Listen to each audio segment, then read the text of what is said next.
Hey guys, I'm Jacob. I'm a third-year history major, and today I want to tell you about the special collections in Aubrey Watson Library. You can find the special collections by coming right into the library and in this room. This is what the special collection room looks like. It is climate controlled to help protect the books. One day you may even have a class in here, depending on the topic and the research area of the professor. If you request to see a material that is held in the special collection room, you will most likely be doing your research in this very room. You may ask yourself, what are these? These are foam props that protect the spines of the books and to make them more accessible for researchers that come in and out of the room. Many people ask me why I don't use gloves in special collections. Now, in special collections, we only wear gloves when we deal with photographs because the oil that's produced by our hands can damage the photographs but does not damage the paper or the volume used in these books. Also, if we were to wear gloves and use these books, the added texture by the gloves could more easily tear the pages than without. The first book I want to talk about is the Printed Book of Hours, Use of Sarum, 1527. Here is the front cover. Here is the back cover. Printed in Latin, English, and some French, this book of hours illustrates the transition between the world of the medieval manuscript and the age of the printed book. This book was printed in Paris but made for use in England. This volume illustrates King Henry VIII's break with the Roman Catholic Church, as the interventions of one or more early readers are evident in its margin and exercise passages. In accordance with Henry VIII's 1538 decree, references to Thomas Becket, the 12th century martyr killed in Canterbury Cathedral, have been effaced or crossed out. Rubrics mentioning papal indulgences before various perils have also been blotted out with thick black ink strokes. The 16th century book trade was pan-European. This was printed by Nicolas Prévost, a Parisian printer who was married to Marie Habel, the daughter of a printer who worked for the English market. The next book I want to show you is The Works of Ben Jonson, 1616. Here is the front cover. Here is the back cover and the spine. The folio collections of Ben Jonson's works, published in the 17th century, were crucial developments in English literature and English Renaissance drama.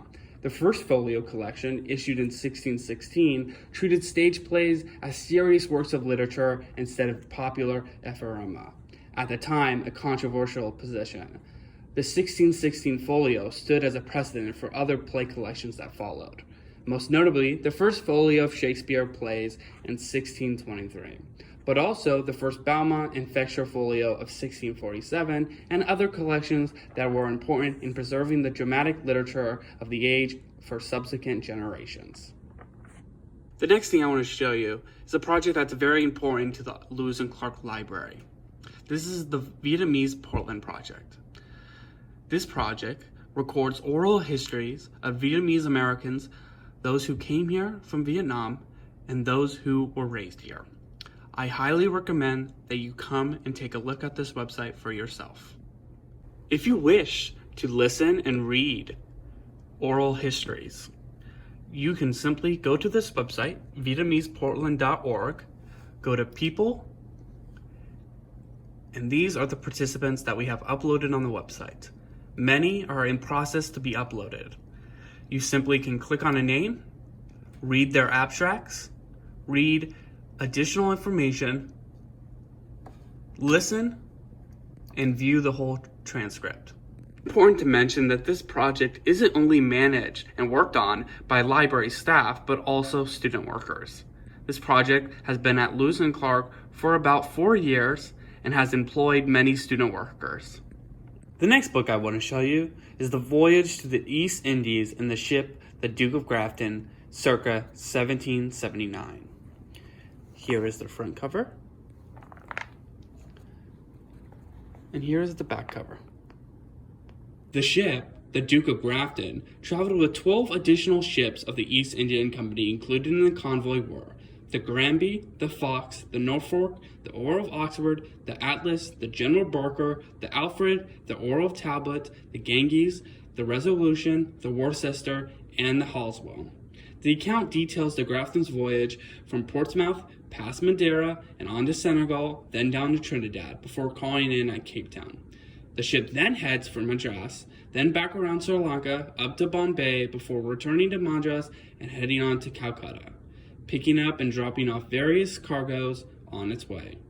The anonymous author provides vibrant descriptions of some of the towns the Grafton calls in at. Cape Town, Madras, and Bombay all have detailed discussions of the intricacies of the cities and their inhabitants.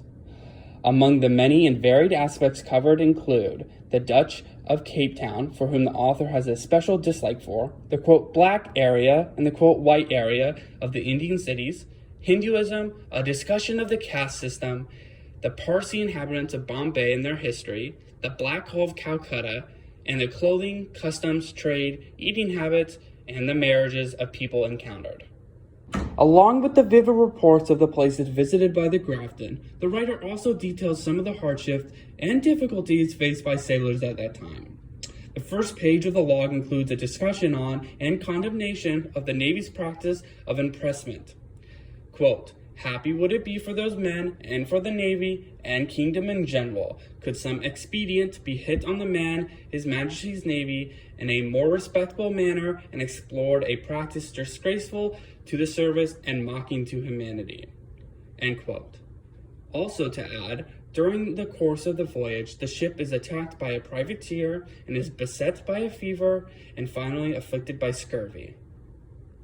The Grafton's second arrival into Madras, following the stop at Bombay, comes during the opening days of the Second Anglo-Mysore War. Shortly before the Battle of Pollilur, 1780, the diary also includes an account of the battle, which was, until the Battle of Chilianwana, the worst defeat suffered by the British on the subcontinent. Next thing I want to talk about is the exhibits that we hold in the library. We hold 2 downstairs on major topics created by students, faculty, and special collections, and we have 2 upstairs that cover upon themes from the Ray Warren Symposium and the Race and Gender Studies Symposium.